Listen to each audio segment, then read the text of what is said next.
Hey folks, MasakoX here. Now yes, I know, it's been a long time since this last came out, much like with our good boy 21 earlier this week, but the reason, if you didn't see the other video, was due to the fact that we wanted to see where Dragon Ball Super Superhero was going to take us in terms of the story and where things could potentially go. We were in a bit of a holding pattern with these stories, but now we know, and that means we can meaningfully continue this story and see where the prolonged Nappa could actually go with this limited time remaining on this coil. In the last part, we had seen Nappa being tasked by the likes of Tarble, Vegeta's brother, to help him and his fledgling colony out in space. He and his allies had been dealing with the infamy of the space pirate Captain Yano, a female renegade who was making their lives a misery. That is until the Dragon Team showed up and vowed to train up the downtrodden colony. Ultimately, the colony was saved from Yano thanks to the likes of Vegeta and the main team when the captain played dirty trying to take out the planet from space when the Earth posse left. It proved to Vegeta that despite their offers of training and assistance, they still weren't good enough. They needed a constant presence there to ensure that nobody would try what Yano did again. As a result, Vegeta chose to stay behind and train up his younger brother. This being potentially the last time he would see Nappa for a very long time, or at all. Kami had been busy too, with training up some young apprentices that one day could replace him as the Guardian of Earth. They'd been doing well on Unemic. Acha and Otala were showing great amounts of promise. But what was also showing promise to another person was coming from Vampa. Oh dear. Let's resume, shall we? For a while, as always, things had been rather calm. It had been some time since Vegeta had chosen to remain on the Saiyan colony to help them train and get stronger. Despite Tarble promising to keep them safe on his own, the elder brother could not simply leave well enough alone. He had seen that even with all of their expertise in their databanks, anything could happen. Sure, they could maybe fight ground troops quite effectively, but if the right weapon from space came about, they would be entirely defenseless. Unless of course they had the likes of them around to quickly dispatch said foes. Besides, Vegeta had been looking for something to work on lately. A project. What better project than to work on a Saiyan outpost which was led by his long-lost brother? It was a natural fit for him. He could be himself and rule the roost in terms of power, and also catch up with his kin. For some members of the Dragon Team, it was still a pretty sad moment. Even though they could easily visit him thanks to the powers of instant transmission, that still required, though, active effort. Vegeta was far out in space.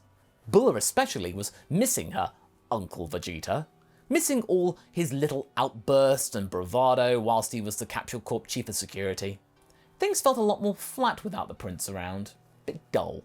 An after effect of this was that she and Goten tended to spend more time with Uncle Nappa instead, sort of rekindling the days when they were much younger. Nappa and Cafe were more chilled out lately too. There was far less pressure on either of them. Since the days of the Tournament of Power, there had been no news about the likes of Cold or Frieza doing anything nefarious out in North Galaxy. They were upholding their end of the bargain. And whilst what they were doing was most likely not what you could describe as being good, Nappa anticipated that the two tyrants were smart enough not to get in their way. As for now, at least himself and a few others could give them a good beating should they dare to test the waters. Besides, Nappa's age was affecting him more cerebrally than physically.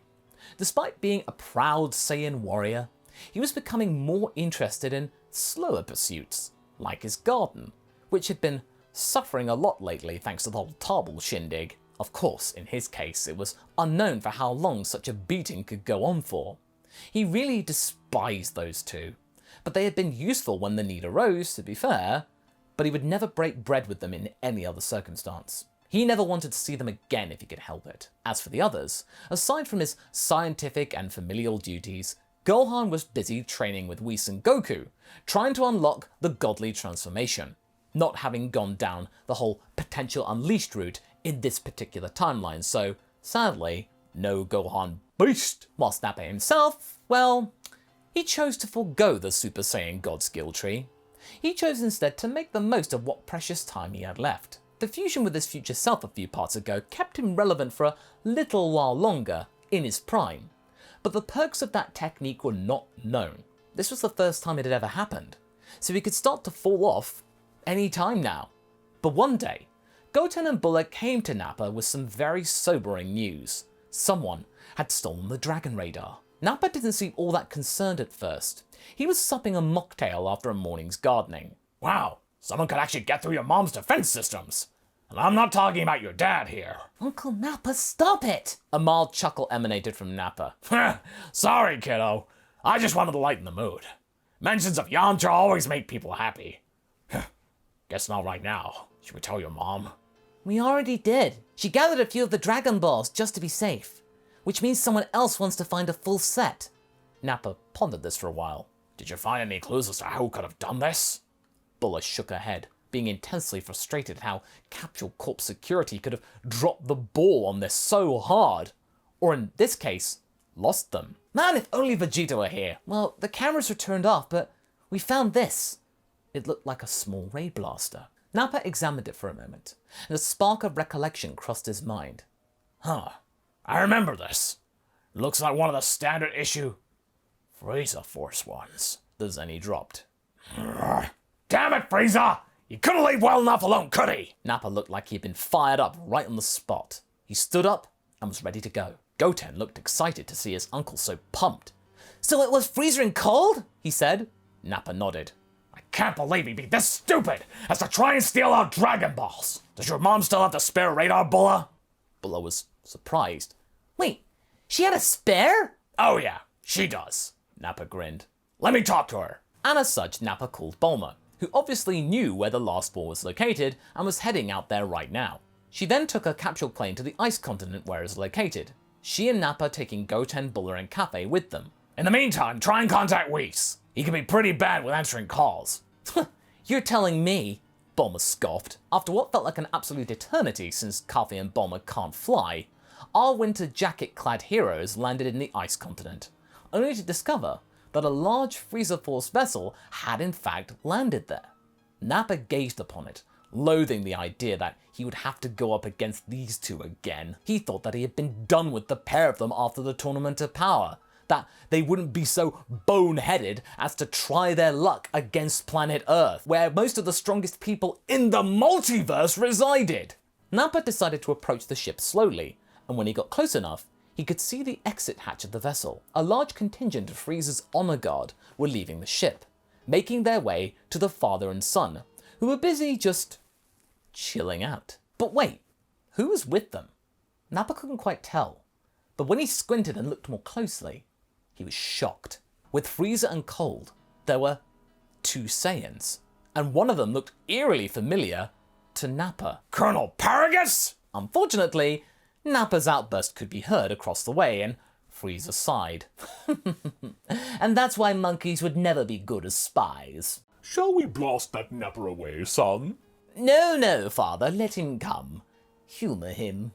Paragus was equally surprised at the revelation of Nappa, realizing that one of the Saiyan elites aside from Vegeta had survived, and it turned out to be his lackey. And next to Paragus there was another Saiyan, quite bulky but with a mild gaze. When Nappa arrived next to them, the mood was icy, besides the locale they were in.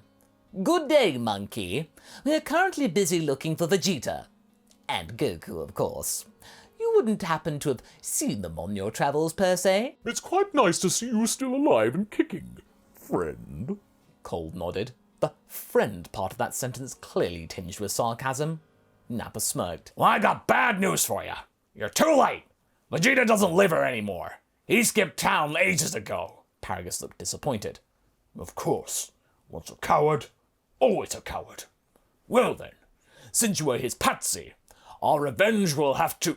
Cold gestured at him to wait. Now, my dear Paragus, while it is true that Vegeta might not be here at this time, this one is, as you so eloquently expressed, his close associate.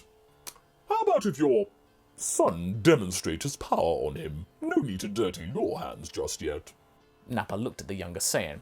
So this was Paragus' kid.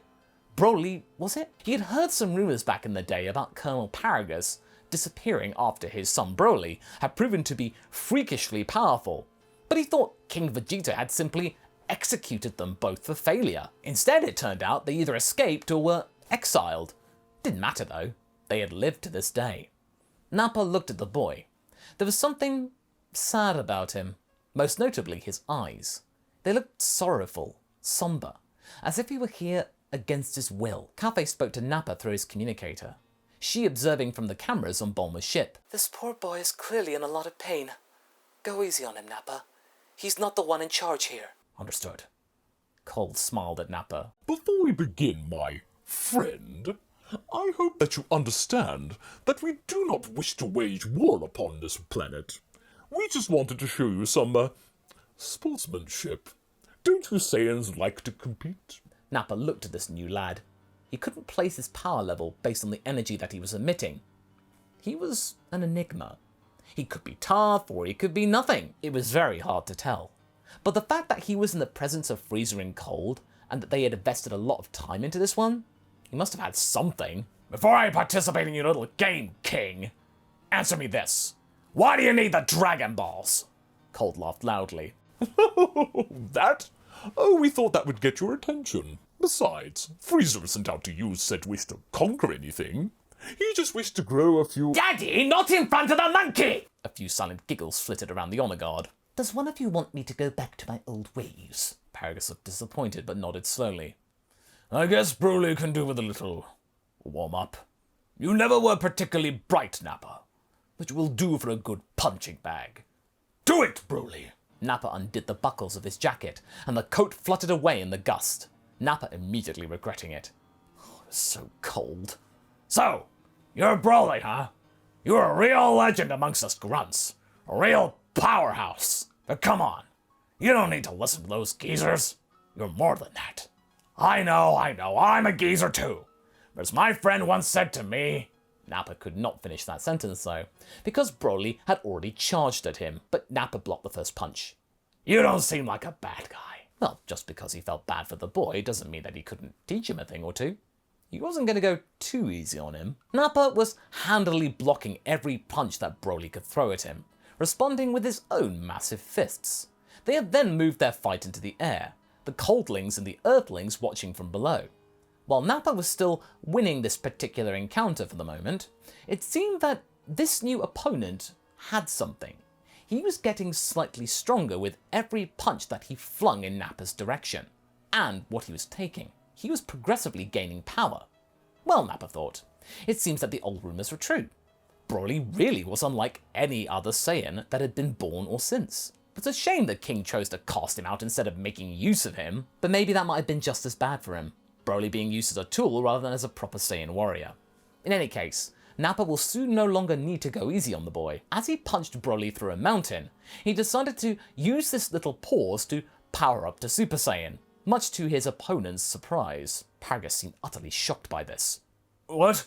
What is that? Oh, that's Super Saiyan, chum. Does Broly not know how to do that? Frieza casually asked. Super Saiyan? Is Nappa the one of legend? Oh, no. They all can do that. Even the little half-breeds that are hiding inside that craft over there can do it. They can do it in their sleep these days. Paragus felt like someone had turned his world upside down. But he didn't have much time to ponder about this. As for now, Nappa was dominating the fight. You can't just go at me and expect to find an opening, Broly. You need to be strategic. Punching Broly over and over again. But he was wrong. With every charge, with every new assault, Broly was stronger, and Nappa could feel it. At some point, they both dived under the ice. He was merely in his base form, Broly, but was quickly adapting to Nappa's Super Saiyan.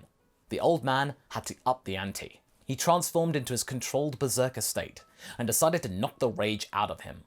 What is anger if you can't control it? Nappa went harder on Broly, blasting him and striking with attacks of immense power. It seemed that he had surpassed his enemy tenfold. After a climactic encounter, he punched him under the ice to cool off. Cafe yelled at him through the communicator. That didn't seem like going easy on him. Nappa started to show the first signs of being tired, though. Oh, don't worry. He's very much alive. Believe me, that didn't do all that much. And after a few moments, Broly was there, with a glowing green aura, angrier and stronger than before. Bulma, get Kakarot here. This is slowly getting out of hand. Well, this is where we're going to be leaving things for right now. If you like the story where a Saiyan turned good, spend some time with Broly's one, the OG one, to redemption, and I shall see you in the next video. Catch you later!